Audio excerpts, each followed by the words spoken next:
Outlaw motorcycle clubs have many enemies. Bill learned that lesson when he fled to Florida to escape his former club and then crossed paths with members of a different major club. The next thing I know, the guy just, with everything he had, he just swung around.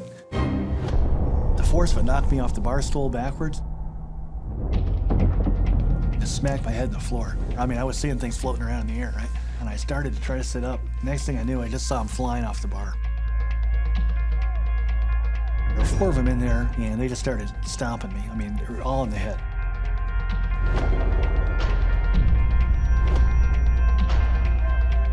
I was bleeding all over the place, and my head was split open. And at some point, I passed out. Then they just dragged me outside, threw me outside in the swamp, and got in their bikes and rode off. Some men never escape the outlaw biker life. Others lose the sense of safety and brotherhood that initially drew them to the club and get out. For Bill, the end of the line came in that Florida swamp. But for Rick, it was something else. He reached a personal crossroads and decided it was time to leave the life. I was in a lot of pain. I was just like, you know what, this ain't no way to live. And I said, you know what, it's time, I want to retire.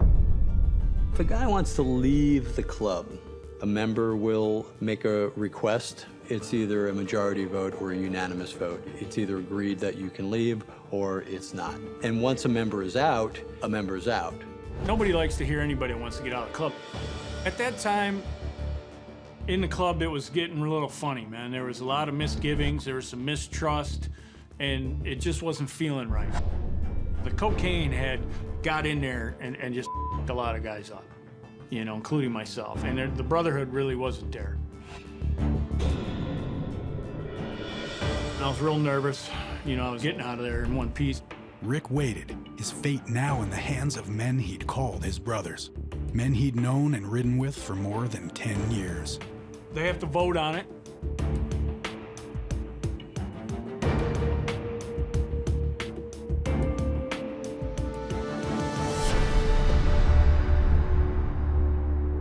So they let me walk out of there.